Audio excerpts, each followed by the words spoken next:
रवि लामिछानेको विकल्प राष्ट्रिय स्वतन्त्र पार्टीमा छैन र त्यो सिराबाट जसले बहस गरिरहनु भएको छ उहाँहरूको मकसद के हुन्छ भन्ने कुराहरू त्यो उहाँहरूलाई नै सोध्नु होला। त्यो हामीले त्यसको जवाब दिनुपर्ने अवस्था होइन। तर राष्ट्रिय स्वतन्त्र पार्टीको नेतृत्व अबको केही वर्ष अथवा एउटा महाधिवेशन पछाडि पनि रवि लामिछानेले नै गर्नुपर्छ भन्ने कुराहरूमा चाहिँ हामी स्पष्ट छौँ र रवि लामिछानेको विकल्प खोजिनुपर्छ र त्यसमा चाहिँ तपाईँहरूको पनि साथ दिनुहोस् भनेर हामीलाई भनेको खण्डमा हामी त्यसलाई पूर्णतः प्रतिवाद गरेर हामी रवि लामिछानेलाई नै अबको केही समय यो महाधिवेशन पछाडिको समयसम्म पनि उहाँको नेतृत्व स्वीकार गरेर अगाडि बढ्नुपर्छ र एउटा राजनीतिक दल हो। राजनीतिक दलभित्र पक्ष र विपक्षमा विभिन्न किसिमका मतभेदहरू सिर्जना हुन्छन्।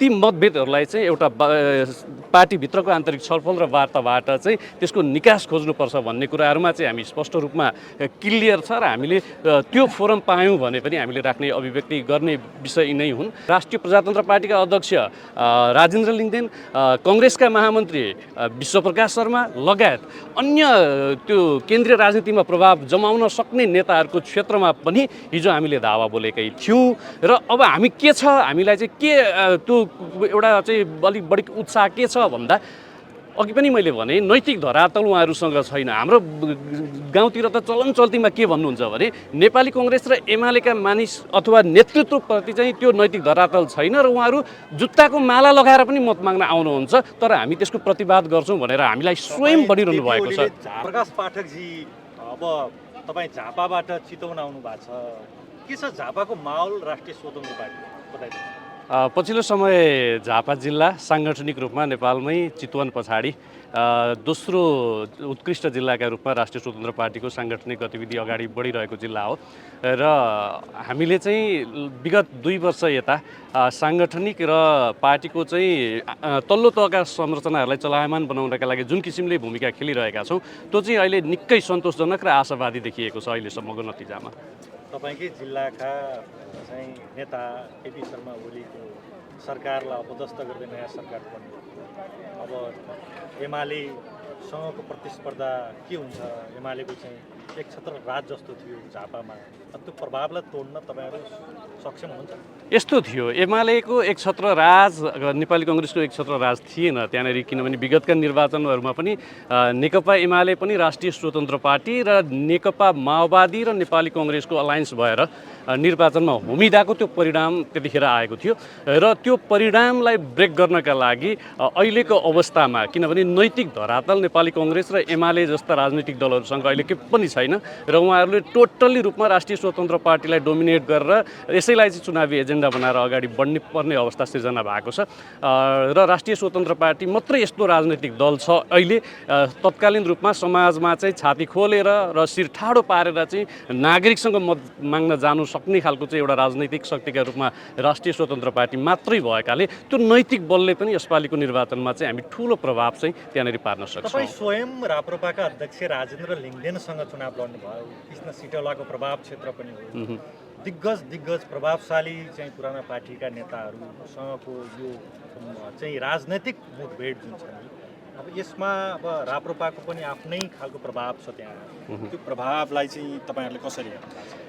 यस्तो हो, मैले अघि पनि थोरै पृष्ठभूमि तपाईँलाई बताएँ। झापा क्षेत्र नम्बर 3 मा नेकपा एमाले राष्ट्रिय प्रजातन्त्र पार्टीलाई सघाएको थियो र त्यसको बदलामा झापा 5 मा राप्रपाले नेकपा एमालेका उम्मेदवार केपी शर्मा ओलीलाई सघाएर त्यो निर्वाचन परिणाम प्राप्त भएको थियो र उहाँहरूको अहिले जुन किसिमको एउटा मत सङ्ख्या आङ्कलन गरिन्छ त्यो मत सङ्ख्याभन्दा उच्च स्थानमा चाहिँ राष्ट्रिय स्वतन्त्र पार्टी पुगेको छ र हिजो हामीले त्यहाँनिर त्यो निर्वाचन क्षेत्रमा उठेर प्राप्त गरेको मत सङ्ख्याभन्दा बढी चाहिँ अहिले हामीले सदस्य सङ्ख्या बनाएर साङ्गठनिक रूपमा चाहिँ गतिविधिहरू चलायमान बनाएका छौँ र पछिल्लो समय हामीले जुन राष्ट्रिय स्वतन्त्र पार्टीका केन्द्रीय सभापति रवि लामिछानेमाथि राजनैतिक प्रतिशोध भयो भनेर देशव्यापी रूपमा एउटा अभियान चलेको थियो, यो हस्ताक्षर अभियान। त्यो हस्ताक्षर अभियानका क्रममा गएर नागरिकका घर घरमा पुगेर उहाँहरूको हस्ताक्षर सङ्कलन गरिरहँदा साङ्गठनिक रूपमा हामीलाई जुन किसिमको एउटा सफलता प्राप्त भएको थियो र त्यसैको जगमा टेकेर चाहिँ अहिले हामी भन्न सक्छौँ कि ती राजनैतिक दलहरू राजनैतिक नाममा मात्र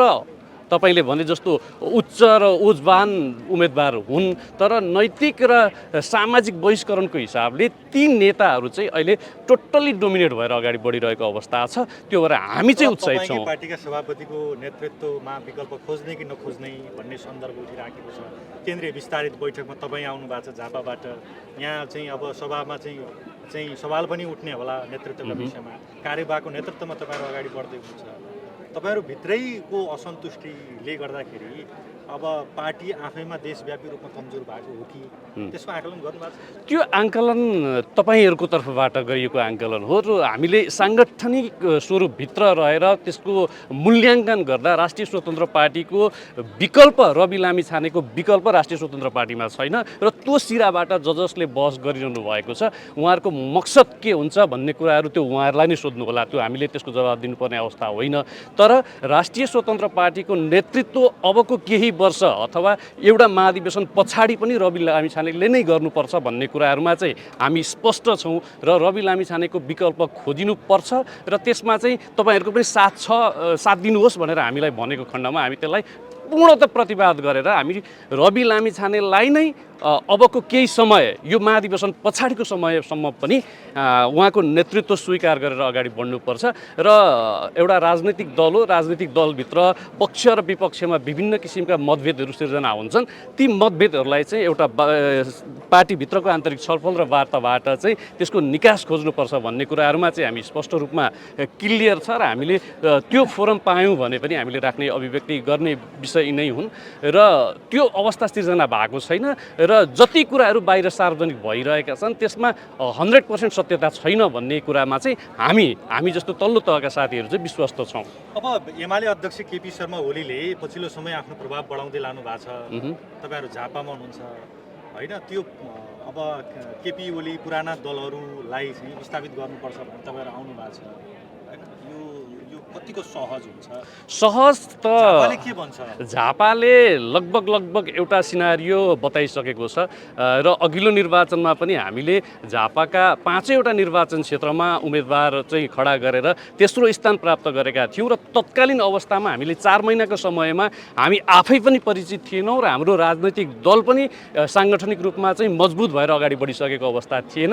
त्यो अवस्थामा पनि हामीले जुन किसिमको सद्भाव र जुन किसिमको मत झापा जस्तो निर्वाचन क्षेत्र, झापामा केपी ओली एउटा एमालेको अध्यक्ष, राष्ट्रिय प्रजातन्त्र पार्टीका अध्यक्ष राजेन्द्र लिङ्गदेन, कङ्ग्रेसका महामन्त्री विश्वप्रकाश शर्मा लगायत अन्य त्यो केन्द्रीय राजनीतिमा प्रभाव जमाउन सक्ने नेताहरूको क्षेत्रमा पनि हिजो हामीले धावा बोलेकै थियौँ र अब हामी के छ, हामीलाई चाहिँ के त्यो एउटा चाहिँ अलिक बढी उत्साह के छ भन्दा अघि पनि मैले भने नैतिक धरातल उहाँहरूसँग छैन। हाम्रो गाउँतिर त चलन चल्तीमा के भन्नुहुन्छ भने नेपाली कङ्ग्रेस र एमालेका मानिस अथवा नेतृत्वप्रति चाहिँ त्यो नैतिक धरातल छैन र उहाँहरू जुत्ताको माला लगाएर पनि मत माग्न आउनुहुन्छ, तर हामी त्यसको प्रतिवाद गर्छौँ भनेर हामीलाई स्वयं भनिरहनु भएको छ। झापालाई चाहिँ त्यत्रो विकास गर्नुभयो, बाटोघाटोदेखि लिएर चाहिँ धेरै कुराहरू चाहिँ ल्याउनु भएको छ। तपाईँहरूको अघिल्लो निर्वाचनको मत परिणाम हेर्नुहोस् कति छ, कति हजार छ, उहाँको कति हजार छ। नेपालमा सबैभन्दा धेरै मत ल्याएर निर्वाचित भयो।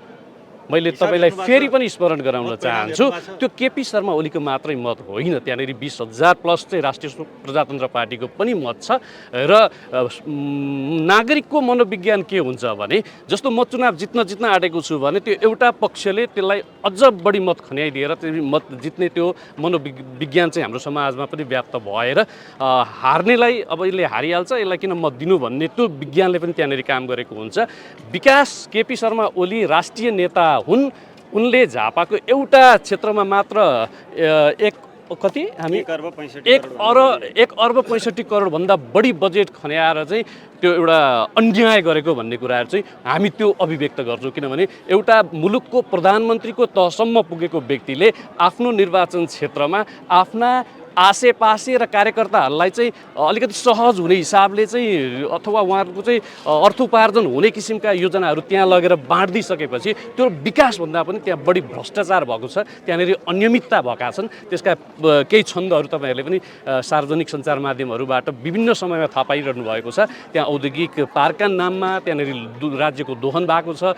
अन्य एउटा रङ्गशाला निर्माणका क्रममा पनि त्यहाँनिर ठुलो राज्य कोषको रकम दुरुपयोग भएको छ। भ्यू टावरका नाममा पनि पनि त्यहाँनिर चाहिँ अरबौँ रुपियाँ त्यहाँनिर सुहा भएको अवस्था छ र हामीले तत्कालीन अवस्थामा बाटो पुल पुलेसा र विद्युतीकरणलाई मात्र विकास भनिँदैन। अब हामीले चाहिँ परिभाषा परिवर्तन गर्नुपर्छ भनेर चाहिँ हामीले मानव विकास सूचकाङ्क प्रति व्यक्ति आय र जिनी रिपोर्टका आधारमा मात्र त्यो क्षेत्र चाहिँ कसरी विकसित भइरहेको छ, त्यहाँको समग्र नागरिक अवस्था के छ भन्ने कुराहरू चाहिँ मूल्याङ्कन गर्नुपर्छ।